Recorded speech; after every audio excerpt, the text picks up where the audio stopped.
One of the most important things, it says in this text twice, both of these guys saw him and they went by on the other side. But do you know what the problem is? They didn't really see him.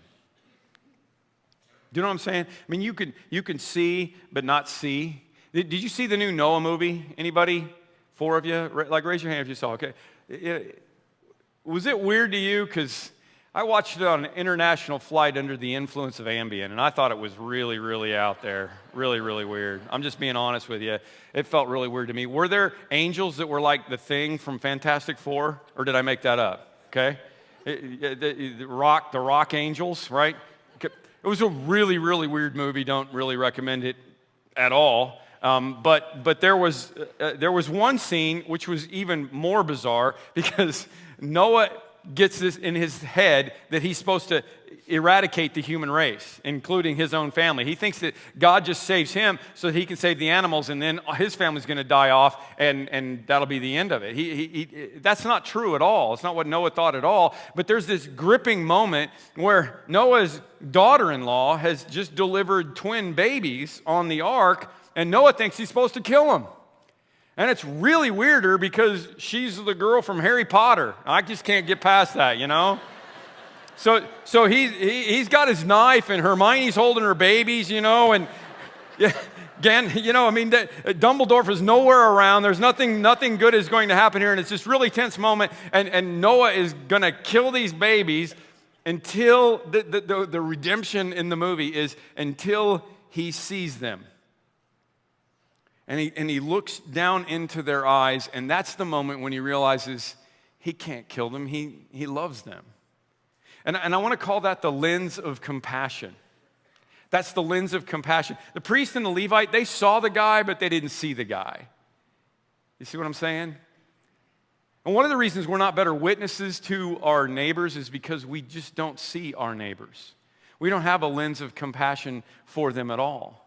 We can't understand their perspective, understand where they're coming from. My daughter's getting ready to have our first grandchild very soon, in case you're brand new here. And actually today is the due date, so I'm going to be in Nashville this week, hopefully, and I'm pretty excited. And at one point, the doctor said, you know what, we need to take a look at this baby, you know, with an ultrasound. Have you seen a 3D ultrasound? I mean, those of you old people like me, I mean, when we had ultrasounds back in our day, you know, somebody'd show you, they'd say, look, here's my baby. And you'd be like, what in the heck is that? And it's a boy. Look, it's a boy. And you'd be like, oh, poor little guy. I mean, you know, come on. I don't see this, right? This is my future grandson's ultrasound, 3D. I know, we saw this and we're like, oh, this is awesome. We went and got Rachel's baby picture and said, look at that. Hallelujah. He's going to look like her and not her husband. Yay. It's awesome. Isn't that crazy?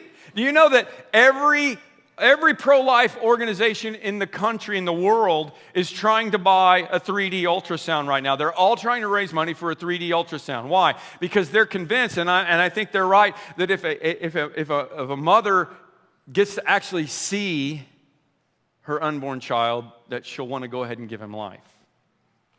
Like Noah did, you know? And the only way that we're going to complete our mission is if we can see them, if we put on the lens of compassion. Listen to the difference between the priest and the Levite and Jesus, for example. Jesus went through the towns and the villages, teaching in their synagogues, proclaiming the good news of the kingdom, and healing every disease. Listen to this. When he saw the crowds, he had compassion on them, because they were harassed and helpless like sheep without a shepherd. See the difference? So I mean, when you see people for where they are, I mean, a lot of times I see the crowds, I see the people, and I think they're idiots, you know? I think, why are you doing this? Why are you living that way? Why have you done this to yourself? That's not how Jesus saw people. He saw them with the lens of compassion, harassed and helpless like sheep without a shepherd. And he said, the harvest is plentiful, but the workers are few. Ask the Lord of the harvest to send workers into the field. I think the workers are plenty. I just don't think the workers are seeing. They're not seeing people. When Jesus saw the crowds, he had compassion on them. Triumphal entry. As he approached Jerusalem and saw the city, he wept over it.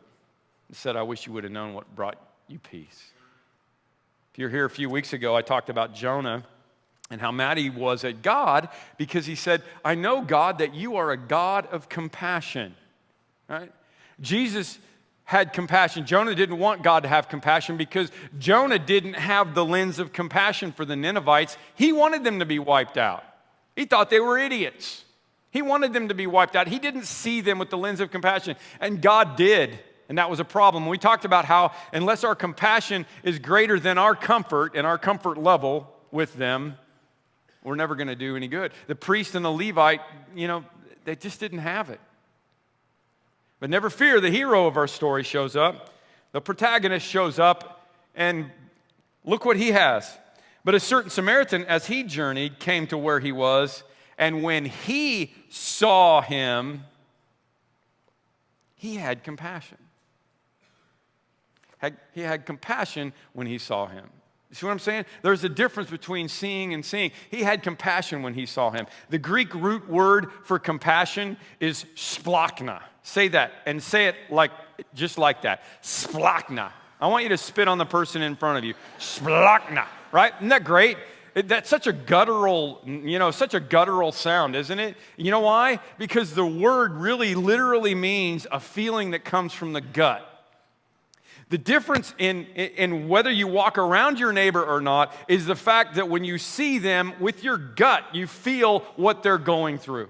Not your head understanding it, not even your heart that you love them, but you feel it in your gut. I feel for you.